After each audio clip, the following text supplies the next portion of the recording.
Cinema 2 సినిమాలు చిరంజీవి గారి చేత సత్యచిత్ర వాళ్ళు అగ్రిమెంట్ చేయించుకున్నారు. 2 సినిమాల్లో చిరంజీవి గారు విలన్. రాఘవేంద్రరావు గారు పిలిచారు, రాఘవేంద్రరావు గారు డైరెక్షన్ చేస్తున్నారు అంటే వాళ్ళు స్టార్లు అయిపోయినట్టే. ఏది ఫస్ట్ టైం ఆయనతో చేస్తే నెక్కడ్స్ ఉన్నారని కానీ కలవటం జరిగేది.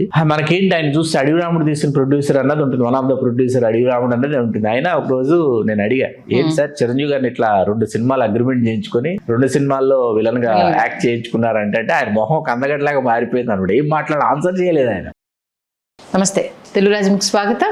నేను మీ సంధ్య. సినిమా ఇండస్ట్రీలో ఈ మధ్య కొంతకాలంగా కొంతమంది నటీనటులు కావచ్చు, నిర్మాతలు కావచ్చు, ఆర్టిస్టులు కావచ్చు, అంటే సైడ్ క్యారెక్టర్స్ చేసేవాళ్ళు, ఇలా చాలామంది ఉన్నారు. దాంట్లో ఏదో ఒక టైంలో ఎవరో ఒకరి చేతిలో మోసపోయిన సందర్భాలు కోకొల్లలు ఉంటాయి. అది చిన్నవాళ్ళ దగ్గర నుంచి పెద్దవాళ్ళ వరకు ప్రతి ఒక్కరి జీవితంలో సినిమా ఇండస్ట్రీలో ఈ మోసం జరిగింది. ఒక నిర్మాత దగ్గర నుంచి కావచ్చు, ఒక నటుడి దగ్గర నుంచి కావచ్చు, ఒక మ్యూజిక్ డైరెక్టరు, ఒక ఆర్ట్ డైరెక్టర్, ఇలా అన్ని వర్గాల నుంచి ఏదో దగ్గర మోసం చేయబడ్డాము, మోసగించబడ్డాము అనేది ఒకటి వింటూ ఉంటాం. దీంతో పాటు ఈ మధ్యకాలంలో మెగాస్టార్ చిరంజీవి గారిని కూడా ఒక నిర్మాత మోసం చేశారంటూ వార్తలు తెగచక్కర్లు కొడుతున్నాయి. నిజంగానే మెగాస్టార్ కూడా దీనికి అతీతులు కాదు. అంటే సినిమా ఇండస్ట్రీలో జరిగే మోసానికి ఎవరో ఒకరు బలి కావాల్సిందేనా? మరి మెగాస్టార్ గారిని మోసం చేసిన ఆ నిర్మాత ఎవరు తెలుసుకునే ప్రయత్నం చేద్దాం. చరిత్రకారులు, సినీ రాజకీయ విశ్లేషకులు చిలగడ శ్రీకాంత్ గారు మనతో ఉన్నారు. ఆయన మాటల్లో. శ్రీకాంత్ గారు నమస్తే. నమస్కారం సంధ్య. అంటే చిన్న వాళ్ళ విషయంలోనే జరుగుతాయి. ప్రొడ్యూసర్స్ హీరోలకు హ్యాండ్ ఇచ్చారు, ప్రొడ్యూసర్స్ని ముంచారు, ఇలాంటివన్నీ ఎక్కువ వింటూ ఉంటాము. బట్ మెగాస్టార్ని కూడా ఒక ప్రొడ్యూసర్ ముంచారు అనేసి అని విన్నాము. నిజమాది? ఆయన కెరీర్ తొలినాళ్ళు అవి. ఆయన మొదటి సినిమా ప్రాణం ఖరీదు విడుదలైంది, మన ఊరి పాండవులు, కుక్క కాటుకు చెప్పు దెబ్బ, ఇలా 3-4 సినిమాలు విడుదలైన సమయం. 5వ సినిమాగా తర్వాత ఇంకొక సినిమా, 2 సినిమాలు చిరంజీవి గారి చేత సత్యచిత్ర వాళ్ళు అగ్రిమెంట్ చేయించుకున్నారు. 2 సినిమాల్లో చిరంజీవి గారు విలన్. 5వ సినిమా నాటికి చిరంజీవి గారు విలన్గా చేయడం అంటే అప్పటికి కుక్క చెప్పు దెబ్బలో విలనే చేశారు. ఆయన చాలా బాగుంటుంది, ఆయన క్యారెక్టర్ చాలా అంటే చాలా బాగుంటుంది. ఈరంగ్ శర్మ గారి డైరెక్షన్. అవి ఆయన తొలినాళ్లలో జరిగినటువంటి సంగతులు అయినప్పటికీ కూడా చిరంజీవి గారిని చాలా బాధించినటువంటి సంఘటన అని చెప్పచ్చు.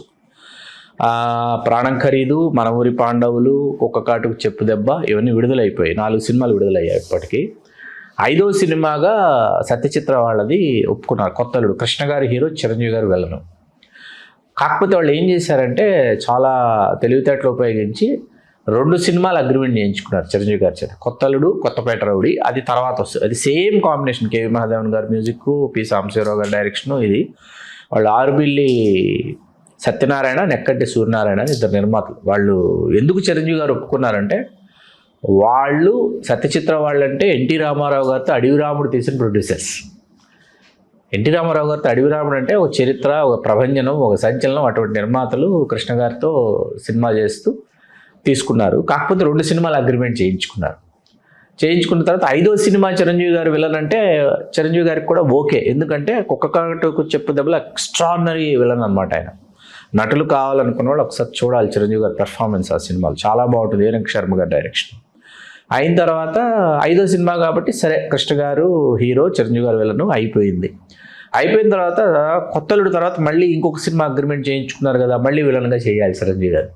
ఈలోపు చిరంజీవి గారి సినిమాలు ఏవేవి విడుదలయ్యాయి? శ్రీరామ్ బంటు, కోతల రాయుడు, ఇది కథ కాదు. ఇది కథ కాదులో కూడా సుగుణాకర్రావు విలన్ అయినప్పటికీ ఒక ఎక్స్ట్రాడినరీ క్యారెక్టరు.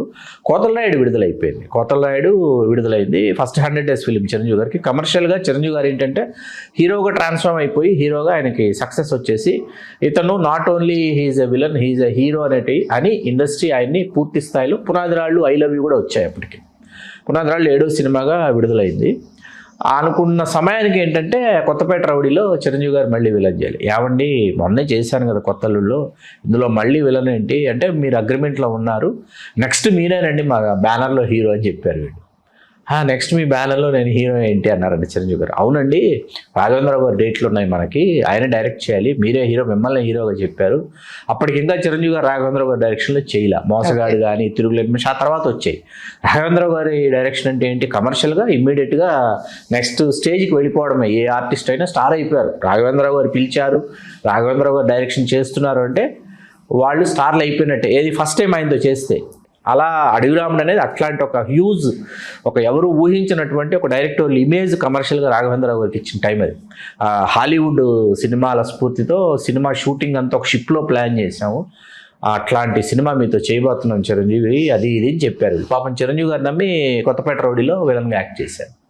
చేసేటప్పటికి కొత్తపేట రౌడీ విడుదలైంది. విడుదలైన తర్వాత చిరంజీవి గారు హీరోగా కమిట్ చేసుకునే నిర్మాతలు ఉంటారుగా, వాళ్ళందరూ చిరంజీవి గారితో వాళ్ళు చిన్న వాగ్వివాదానికి దిగారు. అదేమిటి మీరు హీరోగా ట్రాన్స్ఫార్మ్ అయిపోయారు, మీకు తెలియట్లా, మీలో కంప్లీటెడ్గా ఒక ఫుల్ ఫ్లెడ్జ్డ్ హీరో ఉన్నాడు, ఆ హీరోతో మేము మిమ్మల్ని హీరోగా అనుకొని మేము సినిమాలు చేయాలనుకుని మేము అగ్రిమెంట్లో ఉంటే మీరు మళ్ళీ వీళ్ళు విలన్గా యాక్ట్ చేస్తారేంటి అని చిరంజీవి గారితో.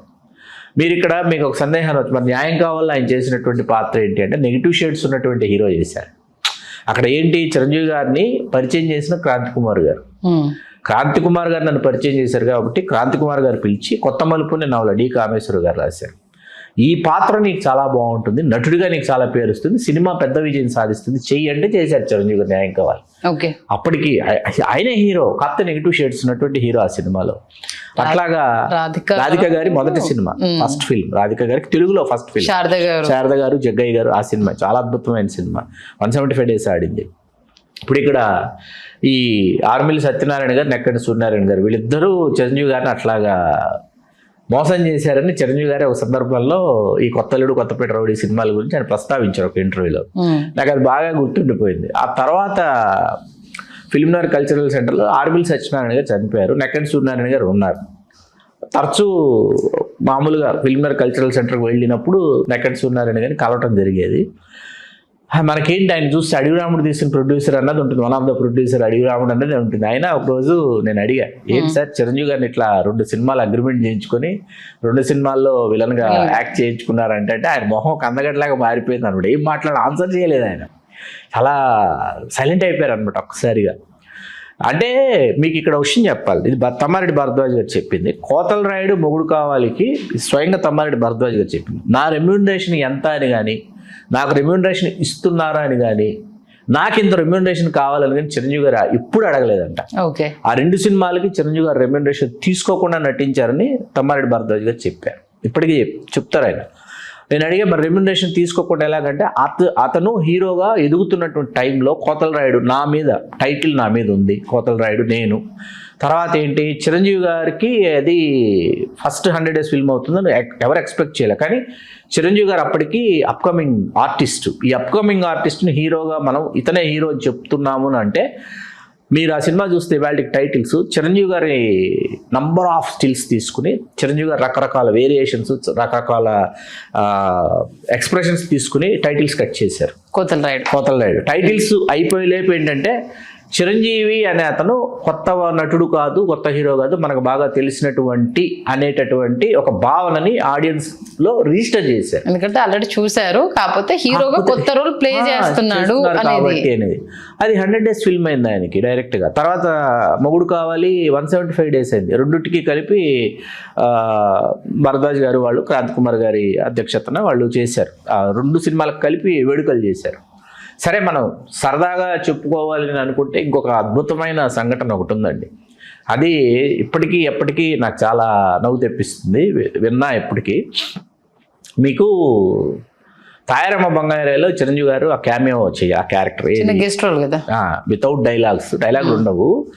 అది చాలా ఇంపాక్ట్ చూపించాలి. ఆ పాత్ర డైలాగులు లేకపోయినా ఆ ఇంపాక్ట్ చూపిస్తేనే సత్యనారాయణ గారు, షావుకార్ జానకి గారు చెప్పేటటువంటి దానికి రిలేటివ్గా ఉంటుంది, రిలవెంట్గా ఉంటుంది. ఎందుకంటే వాళ్ళు ఎందుకు కాపురాలు చక్కబెడుతున్నాము అన్నదానికి అదే కదా కీలకము. అప్పుడు ఏడిది నాగేశ్వరరావు గారు మొదటి సినిమా, అది పూర్ణోదయ మూవీ క్రియేషన్స్ మొదటి సినిమా. అది ఏడిది నాగేశ్వరరావు గారు ఏంటి, ప్రతిదీ తన మొదటి సినిమా కదా, సిరిసిల్ల మూవీకి భాగస్వామ్య నిర్మాతనే, ఇది మొదటి సినిమా కాబట్టి ప్రతి చిన్న విషయం మైన్యూట్ ఆయనే సెలెక్ట్ చేసుకోవటం, ఆయనే వెళ్ళి కొనుక్కోవటం, ఆయనే వెళ్ళి తెచ్చుకోవటం, ఇట్లాంటి బడ్జెట్ లెక్కలు ఉంటాయి. వంశీ గారు అసిస్టెంట్ డైరెక్టర్, ఈయన కూడా పెట్టుకొని తిరగడం వంశీ గారు. ఇలా ఫిల్మ్ ఇన్స్టిట్యూట్ కుర్రాడంట, పలానా విజయరాఘవాచారి వీధిలో మేడ మీద ఉన్నాడంటే, ఆ పాత్ర రేపు వచ్చేయాలి షూటింగ్కి. అప్పటిదాకా వెతుకుతా ఉన్నారు, ఎవరూ దొరకలా. సరే అని వెళ్ళారు. వెళ్ళిన తర్వాత చిరంజీవి గారు ఉన్నారు, నా పేరు ఎడిది నాగేశ్వరరావు, వంశీ గారు ఏంటండి ఇలా వచ్చారంటే, మంచి వేసవి కాలం అంటే ఇలా అలా అలా చూస్తున్నానంటే ఎడిది నాగేశ్వరరావు ఫ్యాన్ లేదు, ఏంటయ్యా గదిలో ఫ్యాన్ కూడా లేదంటే లేదండి అన్నట్టు. సరేనయ్యా జస్ట్ ఒక పూట వేషం ఇది వేస్తే నీకు నేను ఫ్యాన్ కొని పెడతానన్నారండి.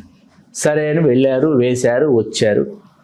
కాలక్రమంలో ఎడిది నాగేశ్వరరావు గారు ఫ్యాన్ కొని పెట్టడం మర్చిపోయారు, చిరంజీవి గారు అడగడం మర్చిపోయినా ఎడిది నాగేశ్వరరావు గారు ఏం చేశారు అన్నాడే కదా అని ఆయన సర్లేమనుకున్నారు.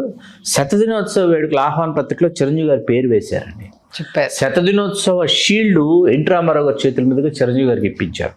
ఆ తర్వాత ఎప్పటికప్పుడు ఈ చిరంజీవి అని అతనికి మంచి వేషం ఇవ్వాలి మన సంస్థలో. శంకరాభరణం ఇమ్మీడియట్ ఫిల్మ్ శంకరాభరణం, చిరంజీవి గారికి సరిపడ పాత్ర లేదు. చిరంజీవి గారు వెళ్ళి ఎడిది నాగేశ్వరరావు గారికి కనిపిస్తే, మంచి వేషం లేదయ్యా ఇందులో, నీకు సరిపడే వేషం లేదు, నువ్వేమో భలే వేషాలు వేస్తున్నావు, ఓ పని చెయ్యి, సినిమా ప్రివ్యూ వేస్తున్నాం, ప్రివ్యూకి వచ్చి విశ్వనాథ్ గారిని పరిచయం చేస్తాను. విశ్వనాథ్ గారిని ఎడిది నాగేశ్వరరావు గారిని పరిచయం చేశారు. ఇట్లా మన తాయారం బంగారీలో కూడా చేశారు, నేను చిరంజీవి అండి ఫిల్మ్ ఇన్స్టిట్యూట్ స్టూడెంట్ అంటే. అలాగా అన్నారంట విశ్వనాథ్ గారు. పైజమా కుర్తాలో వెళ్ళారంట చిరంజీవి గారు, పైజమా కుర్తాలో వెళ్ళారండి ప్రివ్యూకి.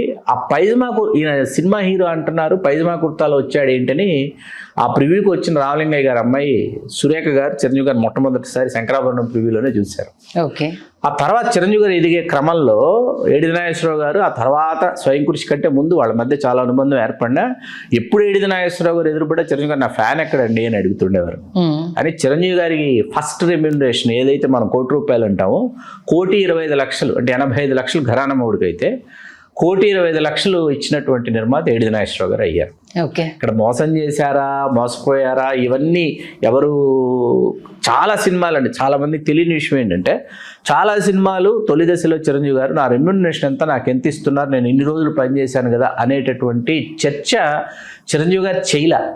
ఆయన డేట్స్ చూడటానికి ఒక ఎస్పి వెంకన్న బాబు గారు అని ఆయన వచ్చి ఆయన డేట్లు సీరియస్గా సిన్సియర్గా చూడటం మొదలుపెట్టిన తర్వాత ఈ రెమ్యూనరేషన్స్ దగ్గర నుంచి ఈ రెమ్యూనరేషన్స్ దాకా మీరు తీసుకోవచ్చు, మీ మార్కెట్ ఇలా ఉంది అని నిర్ణయించిన తర్వాతే ఆయన తన పారితోషికాల గురించి చాలా సీరియస్గా అంటే మనం ఏమడిగా వాళ్ళు ఏమిస్తున్నారు అని చేసుకున్నారు. అది ఆయన మార్కెట్ ను ఆయన దగ్గరికి వెతుక్కుంటూ వచ్చేలాగా చేసుకున్నారు. పర్వాలేదు, ఇవ్వడానికైనా రెడీ అనేసే స్టేజ్ కి ఆయన తెచ్చుకున్నారు. కానీ ఆయన జీవితంలో కూడా ఇలాంటి ఒక మోసం ఉండడం అనేది నిజంగా అదే కొత్త అల్లుడు కొత్త పెట్టరాడు వీళ్ళు ఆ 2 సినిమాలు అగ్రిమెంట్ చేయించేసుకుని విలన్ గా యాక్ట్ చేయించేసుకుని చిరంజీవి గారు. ఎందుకంటే ఇన్ కేస్ నెక్స్ట్ తీసిన మూవీ లేదుగా రాఘవేంద్ర గారితో చేస్తామని వీళ్ళు చెప్పారు. అది పక్కన పెట్టిన కోతలరాయుడిది కొంచెం అటు ఇటు అయినా ఈ సినిమా ఎఫెక్ట్ వాటి మీద పడున్నా కెరీర్ అనేది ఇంకా వెనక్కి తిరిగి చూసుకోవడానికి ఉండదు. విలన్ అన్న ఆ కేటగిరీలోనే ఆయన పడిపోయేవారు. అదృష్టం బాగుంది, ఆయన హార్డ్ వర్క్ లక్ 2 కలిసి వచ్చాయి కాబట్టి కోతలరాయుడితో ఒక ఈయన హీరో పోస్టర్ అనేది తెలిసిపోయింది. ఇన్ కేసు అది ఫ్లాప్ అయి ఉంటే అది ఎంత ఆయన కెరీర్ లోనే పెద్ద మచ్చగా ఉండిపోయేది కదా. అంటే అక్కడి నుంచి అంటే ఖచ్చితంగా కొంత సమయం పట్టేది తనని మళ్ళీ మరింత నిరూపించుకోవడానికి, కొంచెం సమయం. ఇంకా ఇప్పుడు అప్పటికే అంత కష్టపడి ఆ స్టేజ్కి వచ్చేసి అవకాశాల కోసం వాళ్ళ దగ్గర వీళ్ళ దగ్గర నేను ఇచ్చేస్తాను వచ్చేస్తానని చూపించేసుకొని ఒక్కసారి తెర మీదకి వచ్చిన తర్వాత ఎక్కిన తర్వాత మళ్ళా నిరూపించుకోవడం అనేది అది కొంచెం బాధ. ఆయన మొహమాటాలకు వెళ్ళి చేసిన సినిమాలు ఉన్నాయండి కొన్ని, ఏది గెస్ట్లు వేసినవి చాలా ఉన్నాయి, మీకు చాలా వాటి గురించి ఒక ఎపిసోడ్ చేసుకోవచ్చు మనం. మొహమాటాలకు వెళ్ళి చేసిన శారద గారు నిర్మాతగా ఆవిడ చేస్తూ ఒక సినిమాలో డాన్స్ చేయాలి మొహమాటం. అట్లాగే బాలచందర్ గారు మొహమాట పెట్టి, బాలచందర్ గారి డైరెక్షన్, కృష్ణరాజు గారు భానుచంద్ర గారి హీరోలు, ఆడవాళ్ళు మీకు జోహార్లు, బిఫోర్ టైటిల్స్ వచ్చేటటువంటి ఒక క్లబ్ సాంగ్ లాంటి జయమాలిని గారితో, ఇట్లా ఎన్ని మొహమాటాలు పెట్టి చేయించుకున్నవి చిరంజీవి గారిని ఆ తొలి దశలో. ఎందుకు ఏమిటని ఆలోచించకుండా చేశారు చిరంజీవి గారు కూడా. కాకపోతే చేసిన ప్రతి పాత్రలో అది హీరోనా విలనా లేకపోతే సెకండ్ హీరోనా పక్కన పెడితే దాంట్లో హీరోయిజం చూపించారు ఆయన. అది చిరంజీవి గారి ఇవాళ ఆ పద్మవిభూషణ్ ఆ స్థాయికి చిరంజీవి గారు చేరుకోవడానికి ఆ పునాది కారణం, బలమైన పునాది. ఓకే. ఇప్పటికే నిర్మాత బ్రతికే ఉన్నారా? నాకు తెలియదండి. నెక్కడి సూర్యనారాయణ గారు ఉన్నారు లేదు, ఆర్మిల్ సత్యనారాయణ గారు అప్పటికే చనిపోయారు. నెక్కడి సూర్యనారాయణ గారిని నేను చూశాను, మాట్లాడాను, చాలాసార్లు మాట్లాడాను. తర్వాత తెలియదు నాకు నెక్కడి సూర్యనారాయణ. ఓకే. మొత్తానికి ఆ నిర్మాత ఎవరు అన్న విషయం, ఏ సంఘటన ఎప్పుడు జరిగిందన్నది చాలా క్లియర్గా తెలియజేశారు. ధన్యవాదాలు శ్రీకాంత్. ధన్యవాదాలు సంధ్య గారు. హలో, తెలుగు రాజ్యం ఛానల్ చూస్తున్నారా? సామాజిక రాజకీయ జీవన చిత్రణే తెలుగు రాజ్యం. అతిశయోక్తులు అసత్యాలు ఉండవు. రాజకీయ కోణం కాదు, ప్రజా కోణమే కొలబద్ద. తెలుగు రాజ్యం వీక్షణ మీ ఉత్తమ అభిరుచికి నిదర్శనం.